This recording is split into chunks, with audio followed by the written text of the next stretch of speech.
বাড়ি কিনছেন, মুখ বন্ধ রাখুন। একটি নতুন গাড়ি নিচ্ছেন, মুখ বন্ধ রাখুন। নতুন ব্যবসা শুরু করতে যাচ্ছেন, মুখ বন্ধ রাখুন। ছুটিতে যাচ্ছেন, মুখ বন্ধ রাখুন। নতুন কোর্স শুরু করছেন, মুখ বন্ধ রাখুন। চাকরিতে পদোন্নতি হবে, মুখ বন্ধ রাখুন। জীবনের বড় বড় মুহূর্তে আমাদের মনে হয় প্রিয়জন বা বন্ধুদের জানালে খুশি হবে, মনে হয় সুখ ভাগ করলে দ্বিগুণ হয়। কিন্তু সত্যি বলতে কি, সব সময় তা হয় না। বরং অতি তাড়াতাড়ি মুখ খোলাই হয়ে দাঁড়ায় সবচেয়ে বড় ভুল।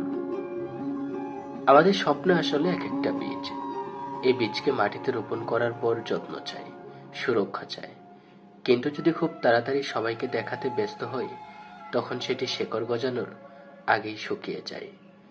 বাস্তব অভিজ্ঞতা বলে, যত বেশি স্বপ্ন শেয়ার করবেন, তত বেশি হিংসা, ঈর্ষা আর বদনজরের চোখ আপনার দিকে পড়বে। আর এটাই অনেক সময় আপনার সাফল্যের পথে অদৃশ্য দেয়াল হয়ে দাঁড়ায়। আমরা যাদের বন্ধু বলে বিশ্বাস করি, তাদের সবাই আন্তরিক নয়। কেউ কেউ চায় আপনি ভালো থাকুন, কিন্তু কখনোই তাদের চেয়ে ভালো না। তাই তারা হাসি মুখে অভিনন্দন জানালেও মনে মনে আপনার ব্যর্থতা কামনা করতে পারে। এটা তিক্ত হলেও সত্যি।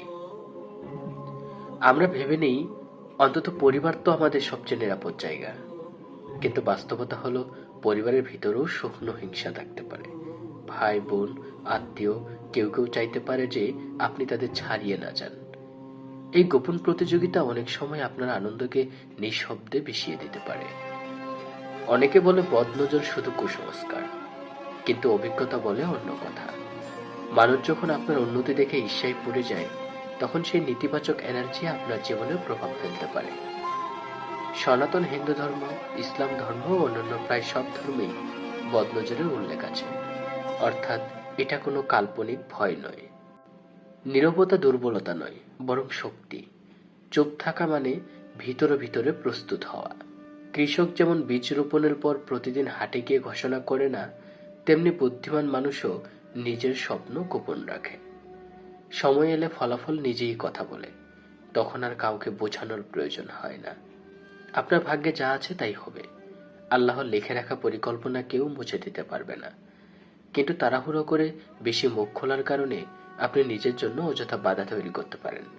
তাই বিশ্বাস রাখুন, ধৈর্য ধরুন, পরিশ্রম করুন এবং যতটা সম্ভব মুখ বন্ধ রাখুন।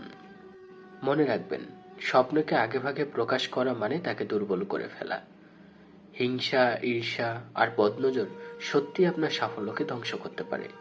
তাই যখনই জীবন আপনাকে কোনো বড় সুখবর দিবে, হতে পারে নতুন গাড়ি, বাড়ি, বিয়ে বা পদোন্নতি, তখন আনন্দে চিৎকার না করে নীরবে উপভোগ করুন। সময় এলে আপনার সাফল্যই পুরো পৃথিবীকে জানিয়ে দিবে আপনি কি করেছেন। তো আজ এ পর্যন্তই। লেখাটি সংগৃহীত। এই চ্যানেলে নতুন হয়ে থাকলে সাবস্ক্রাইব করে পাশে থাকুন। ধন্যবাদ।